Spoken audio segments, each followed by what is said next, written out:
Hey everybody, welcome to J Stern Designs, and this is a little special video extra this week. I'm going to review a cool tool.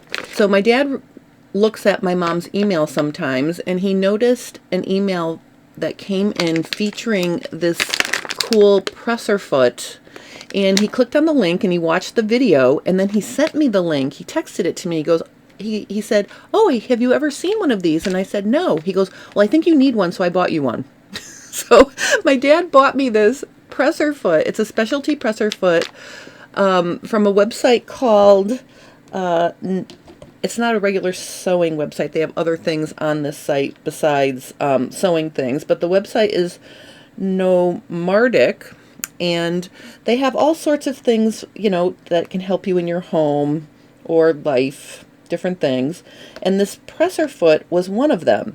So it's actually called presser foot sewing machine presser foot. So presser foot, all one word, is what this is called. I'm going to put a link in the description below to it so you can get one for yourself if you'd like after I show you what it does. But I thought it was pretty cool. So let me show you. I'm going to take it out of the package, and literally it came like this with no instructions. So that's why I think it needs a tutorial. I'm going to open up this bag. I kept it in there after I looked at it because I didn't want to lose the screws. So what comes in this little pouch is the actual presser foot and 2 screws. Now these screws are the same, and the screws are designed to go into your needle plate where this little hole is. So if you want to use this, you need to have a machine that has the hole in your needle plate to attach it, and happily I have that. So basically what I'm going to do here is I'm going to take one of these screws and I'm going to lay it on here, and you can see this little hole right here is where that can line up with the hole. You put the screw in the hole on the needle plate and then you tighten it down. Okay, so you can see the reason why there's a slit is it will allow me to move it closer to my presser foot or farther away. Okay, so that's one adjustment you can make with this thumb screw here. So I'm just going to leave it here for now, and I'm going to tighten it down. Okay, and another thing you can do is you can loosen this screw.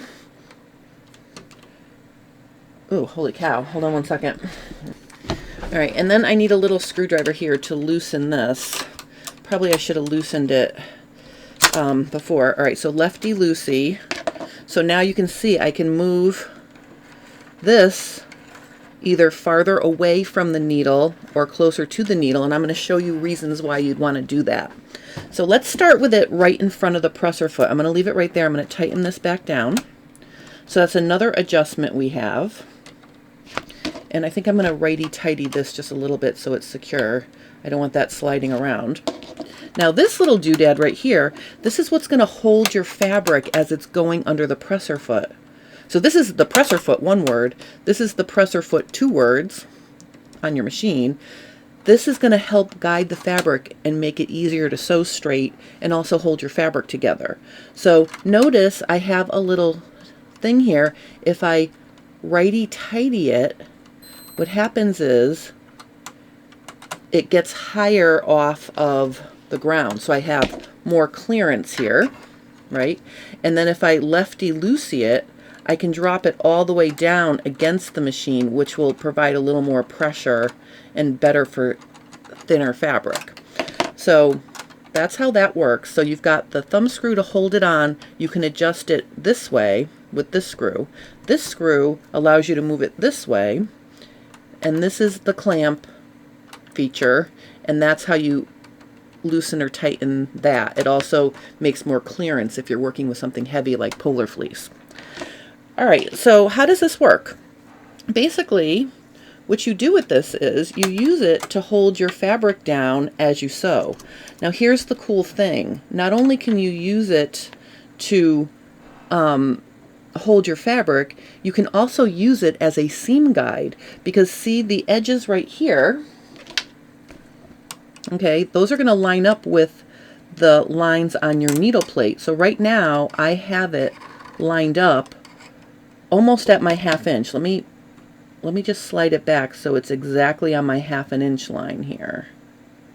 All right, so now I've lined up this front edge with my 1/2 inch guide on my needle plate. I'm going to tighten that down. I'm going to slide this over, and then watch how neatly I can sew a 1/2 inch seam allowance, and watch how it's holding my fabric together as I sew.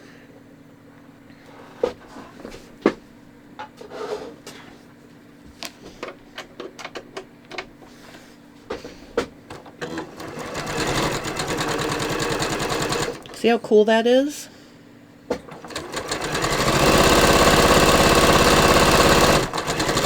Let's look and see if I did a nice accurate 1/2 inch. Look at how nice and straight that seam is.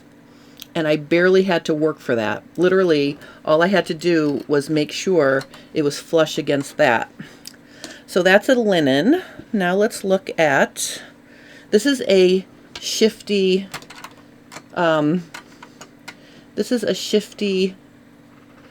rayon challis. So you can see it works really nicely with that. So again, if you keep the edges right there. Now I want you to imagine, I couldn't find any fabric that had a curly edge offhand, but imagine if your edges were curling. You can see how this little doodad right here will keep the fabric from curling, and you can get it all nice and organized before it hits this, so when you sew it, you won't be fighting with curling edges right at your needle.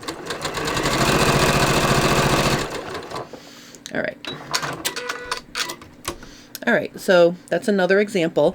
Now I want to show you why you might want to back this up even more. So you can use it as a seam guide. You can also use it, if I slide it way back here, you can use it to hold the fold of your hem down. Set it up like this. So now I know I'm going to be sewing 1/8 of an inch from the edge of the hem allowance. So then when you put it in this way, you can fearlessly sew, and you know if you keep the folded edge of your hem even with this edge, you're going to be sewing 1/8 of an inch from your hem allowance. Because I know that the top of the stitching can look neater than the bobbin side of the stitch.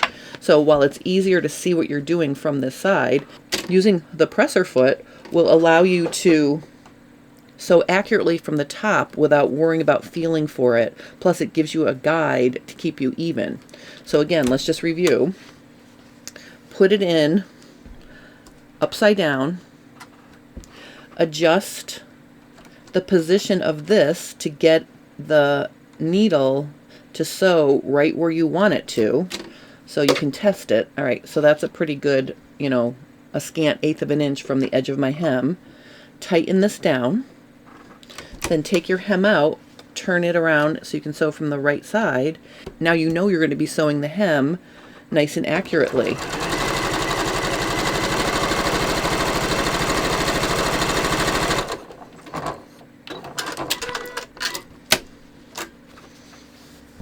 So see how cool that is? It's perfectly accurate along the whole edge. So this is a very cool doodad. You're going to see me using it in some of my lives, because when I'm trying to sew live and I'm trying to do my best sewing and I'm also trying to be teaching or showing you how to do something, this can be my little helper to keep me honest with my allowances, or it will help me tame curly edges.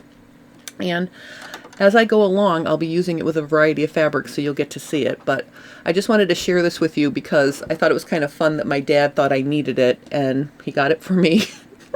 And you know what? I do need it, and I would have never saw it if he hadn't been looking at my mom's emails and noticing it in one of his emails. So I hope you enjoyed this little cool tool video. Thank you so much for watching, and have a lovely rest of your day.